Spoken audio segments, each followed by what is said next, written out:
বন্ধুরা, তোমরা কেমন আছো? অপর্ণাস ডেলি লাইফ অ্যান্ড ট্রাভেলসের একটি নতুন ব্লগে তোমাদের জানাই প্রীতি ও শুভেচ্ছা। আজ আমি পটল আলুর একটা সফেদ রেসিপি নিয়ে এসেছি। তোমরা দেখতে থাকো আমি কি করে বানালাম। তো পটলগুলোকে আমি এরকম ভালো করে ছাড়িয়ে নিয়ে লম্বালম্বিভাবে অল্প করে কেটে নিয়েছিলাম। পুরোটা ছাড়িয়ে দু টুকরো করিনি, একটু হাফ হাফ করে কেটে নিয়েছি যাতে মশলাটা ঢোকে। এইভাবে আমি পটলগুলোকে ভালো করে ভেজে নিয়েছিলাম, একটু লাল লাল করে। তো পটলগুলোকে আমি কড়াতে তেল দিয়ে এরম ভেজে নিচ্ছি। দেখো, খুব সুন্দর পটলের রেসিপিটা, তোমরা মন দিয়ে দেখো। আর যারা জানো না তারা একটু রেসিপিটা শেয়ার করে দিও যাতে অন্যরা দেখতে পায় আর তোমরাও দেখতে পাও। তো আমি আদা জিরে মিক্সিতে বেটে নিয়েছিলাম, আদা জিরে আর কাঁচা লঙ্কা টমেটো একসাথে দিয়ে মিক্সিতে বেটে নিয়েছিলাম। আর শিলে বেটে নিয়েছিলাম চারমগজ ভিজিয়ে রেখে, আর কাজু আর পোস্তও বেটে নিয়েছিলাম। তো আমার পটলগুলো এরকম লাল লাল করে ভেজে তুলে নিয়েছি। দেখো, পটল আমি অনেক বেশি পরিমাণে দিইনি, অল্প মতো করেছি তোমাদের দেখাবার জন্য।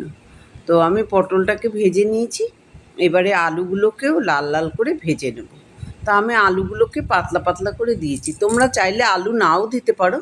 তো আলু দিলে তরকারির একটা সুন্দর গ্রেভি হয়, খুব মানানসই হয়, সেই জন্য আমি আলুগুলোকে পাতলা করে নিয়ে ভেজে নেব।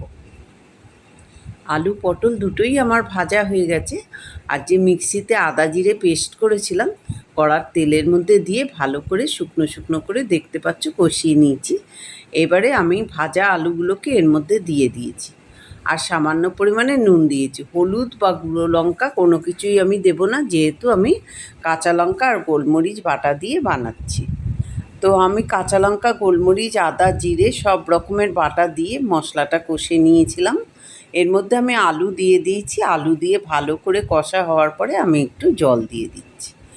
এই জলটা ভালো করে মিশিয়ে নিয়ে তারপরে আমি এতে দিয়ে দেবো ভাজা পটলগুলো। আমার জল দেওয়া হয়ে গেল। আর বন্ধুরা, তোমরা কে কে এরকম ধরনের তরকারি খেয়ে থাকো তোমরা আমায় কমেন্টস করে জানিও। আমি অপর্ণা দি, ওয়েস্ট বেঙ্গল, কলকাতা থেকে বলছি। আমার দেওয়া হয়ে গেল পটল ভাজাটাও। এবার আমি একটু ঢাকনা দিয়ে রেখে দিচ্ছি। ভালো করে ফুটে উঠলে আমি কাজু আর চারমগজের বাটাটা এর মধ্যে দিয়ে দেবো। আমার ঝোলটা প্রায় ফুটেই উঠেছে। আলুটা একটুখানি সিদ্ধ হয়ে গেলে পরে আমি দিয়ে দেবো কাজু আর চারমগজ বাটাটা। এইভাবে তোমরা বাড়িতে একবার বানিয়ে দেখবে, রেসিপিটা সত্যি অনবদ্য লাগে। আমি শিলে কাজু চারমগজ আর পোস্তটা ভালো করে বেটে নিয়েছি। আসলে আমি মিক্সিতে বাটতে পারি না ভালো করে, খুব মিহি হয় না। তরকারিটা ভালো করতে গেলে পরে শিলে বাটতে হবে। শিলে বাটলে পরে পেস্টটাও খুব সুন্দর হয়, স্বাদটাও খুব সুন্দর হয়। আমি এর মধ্যে নাবাবার আগে সামান্য পরিমাণে ঘি দিয়ে দেবো। আমি একটা ফ্রেশো ঘি ব্যবহার করি, খুব সুন্দর লাগে, সেন্টটাও খুব সুন্দর হয়। আমি সেই ঘিটা এতে অ্যাড করে দেবো। তোমাদের কেমন লাগে তোমরা বারে বারেই বলছি, একটু কমেন্টস করে বলো। এই ধরনের রেসিপিটা দিয়ে গরম ভাত বা রুটির সাথে সত্যি খুব ভীষণ সুন্দর লাগে। তো আমি একটুখানি ঘি এতে দিয়ে দেবো। ঘিটা দিলে কী হয়, সেন্টটা গোলমরিচের সাথে খুব টেস্টটা ভালো হয়, সেই জন্য ঘিটা দিচ্ছি। ঘিটা ফোলা মাত্রই খুব সুন্দর গন্ধ একটা পেলাম। তো আমার রেসিপিটা পুরোই তৈরি হয়ে গেছে, তোমরা আমার সঙ্গে থেকো। আমি আবার তোমাদের জন্য নতুন নতুন রেসিপি নিয়ে আসবো।